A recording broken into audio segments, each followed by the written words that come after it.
আসসালামু আলাইকুম। নবম শ্রেণীর ছাত্রছাত্রীরা কেমন আছো তোমরা? তোমাদের জন্য চলে এসেছে নবম শ্রেণীর ডিজিটাল প্রযুক্তি আগামীকালকে যে পরীক্ষা, সেই পরীক্ষার জন্য যে নির্দেশনা, সেই নির্দেশনা প্রকাশ করা হচ্ছে।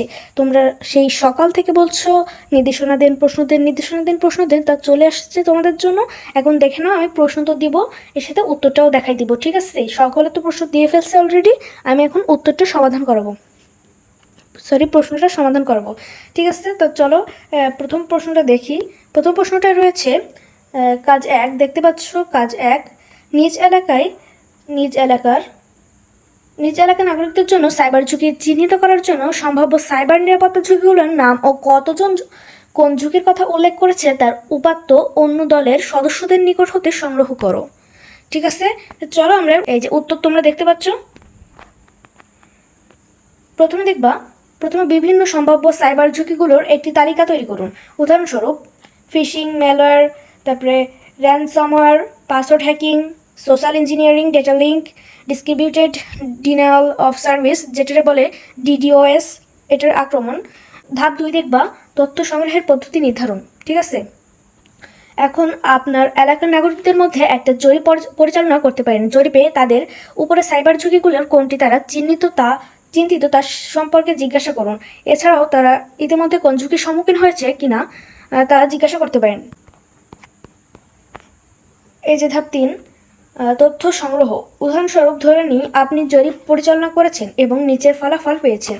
ঠিক আছে, তোমরা জরিপ পর্যালোচনা করেছো এবং ফলাফলটা হচ্ছে সাইবার ঝুঁকি, এই যে phishing, malware, ransomware, password hacking, social engineering, data link, DDoS আক্রমণ।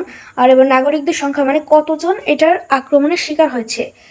যে ফিশিংয়ের শিকার হয়েছে 50 জন, ম্যালওয়্যারের শিকার হয়েছে 35 জন, র্যানসমওয়্যারের শিকার হয়েছে 25 জন, পাসওয়ার্ড হ্যাকিংয়ের শিকার হয়েছে 40 জন, সোশ্যাল ইঞ্জিনিয়ারিংয়ের শিকার হয়েছে 20 জন, ডেটা লিঙ্কের শিকার হয়েছে 30 জন, আর ডিডস আক্রমণের শিকার হয়েছে 15 জন। এই যে ফলাফল উপস্থাপন, তোমাদের এটা না করলেও হবে, তবে বলে দিই, এখন এই তথ্যগুলো একটা চার্ট বা গ্রাফের মাধ্যমে উপস্থাপন করতে পারেন, যাতে সহজে বোঝা যায় কোন সাইবার ঝুঁকিগুলো বেশি গুরুত্ব পায়। এখানে একটা উদাহরণ হিসেবে বার চার্ট দেওয়া হলো। এটা তোমরা শুধু দেখে রাখো, তোমাদের এটা করতে হবে না। ঠিক আছে, এটা তোমাদের করতে হবে না। ঝুঁকিগুলোকে 1, 2, 3 ক্রমানুসারে রূপান্তর করে সংগৃহীত উপাত্তের ভিত্তিতে নিচের নমুনার মতো স্প্রেডশিটে উল্লেখ করে ফর্মুলা ব্যবহার করে শতকরা কতজন কোন সাইবার নিরাপত্তার ঝুঁকি চিহ্নিত করেছে এবং শতকরার জন্য একটা বার চার্ট বা পাই চার্ট বের করবে। ঠিক আছে, এখানে তোমরা দেখতে পাচ্ছ, এটা তোমাদের দেখতে কষ্ট হবে, এই জন্য তোমাদের জন্য আরেকটা বের করে রেখেছি। এই যে এটা অনেক সুন্দর দেখাচ্ছে। এখানে তোমরা ইচ্ছা মতো টিক চিহ্ন দিবে, ইচ্ছা মতো। যে সাইবার ঝুঁকি 1, এখানে মনে করো তোমরা 5 নম্বরে দিলে।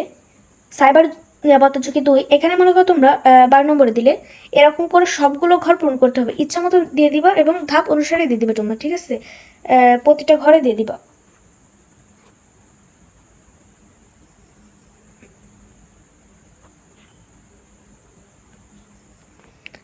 এইভাবে করে আর কি। এরপরে তোমরা দেখতে পাবে যে বলছে এখানে, এটা কি চলে আসলো, এরপরে বলছে যে স্প্রেডশিটের ফর্মুলা ব্যবহার করে শতকরা কতজন কোন সাইবার নিরাপত্তা ঝুঁকি চিহ্নিত করেছে এবং শতকরার জন্য একটা বার চার্ট রাখতে হবে, পাই বের করতে হবে। তোমাদের জন্য একটা পাই চার্ট বের করে রেখেছি। এখানে মনে করো তোমাদের এরকম একটা গোল হবে এবং গোলের মাঝখানে মনে করো একটা এরকম মূল বিন্দু থাকবে। এবার এদিকে চারিদিকে ভাগ হবে। এবার কতজন কোন দলে কতজন রয়েছে সেই চিহ্নটা তোমরা দিয়ে দিবে, মানে সেই সংখ্যা দিয়ে দিবে। দেখো তোমাদের দেখাই দিচ্ছি, মনে করো,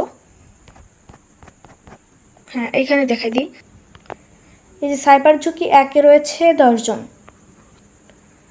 সাইবার ঝুঁকি 2-এ রয়েছে 8 জন, সাইবার ঝুঁকি নিরাপত্তা 3-এ রয়েছে 20 জন, এবার সাইবার ঝুঁকি নিরাপত্তা 4-এ রয়েছে মনে করো 3 জন, এবার সাইবার ঝুঁকি নিরাপত্তা 5-এ রয়েছে মনে করো 11 জন। ঠিক আছে, তোমরা কী করবে, একটা গোল আঁকাবে পাই চার্টের মতো। ঠিক আছে, একটা গোল আঁকাবে, গোল আঁকাইয়ে এর ভিতরে একটা চিহ্ন দিবে, দিয়ে এইদিকে কয়টা হবে, 1, 2, 3, 4, 5টা। তাহলে একটা হলো, দুটো হলো, তিনটে হলো, চারটে হলো, 1, 2, 3, 4, 5টা ঘর হয়ে গেছে, দেখছো? এবার কি করবে, তোমরা এই যে প্রথম ঘরে দেখতে পাচ্ছ 10 নম্বর আছে, প্রথম ঘরে 10 নম্বর, এই যে, তাহলে প্রথমটাতে দিবা 10, সরি, কেমন একটা লেখা হয়ে যাচ্ছে। 10, তারপরটাতে দিবা 8, তারপরটাতে দিবা 20, তারপরটাতে 3, তারপরটাতে 11। মানে এইভাবেই করে ফেলবে তোমরা। এটা ছিল নমুনা প্রশ্ন না, কিন্তু এটা রিয়েল প্রশ্ন। তোমাদের পরীক্ষায় কালকে এটাই আসবে, কোনো চিন্তার কোনো বিষয় নেই, এটাই পরীক্ষায় পাবা, চিন্তা করা যাবে না। আর এটা ভালোভাবে উত্তরটা দেখে নিবা, সময় করে দেখে নিবা, স্কিপ করে করে। আমরা তো দ্রুত আপলোড করে দিচ্ছি। আমরা 1 ও 2 নম্বর কাজ সমাধান করেছি, এরপর রয়েছে 3 নম্বর কাজ, তারপরে রয়েছে 4, 5, 6, 7, 8, 9, 10টা কাজ রয়েছে। তোমাদের ভিডিওতে কালকে পরীক্ষা দিতে যাওয়ার আগে সম্পূর্ণ করে ফেলবো। এই জন্য চ্যানেলে নতুন হয়ে থাকলে চ্যানেলটি সাবস্ক্রাইব করবে এবং ভিডিওটি অবশ্যই তোমাদের বন্ধুদের কাছে শেয়ার করে দিবে, আর একটা লাইক দিবে। আর যদি কোনো সমস্যা হয় তাহলে মন্তব্য করে কমেন্ট করে অবশ্যই জানাবে। ভিডিওটি এ পর্যন্তই রাখতে চাচ্ছি। আগামী ভিডিওর আমন্ত্রণ জানিয়ে বিদায় নিচ্ছি। ভালো থাকবে, সুস্থ থাকবে, টেক কেয়ার, আল্লাহ হাফেজ।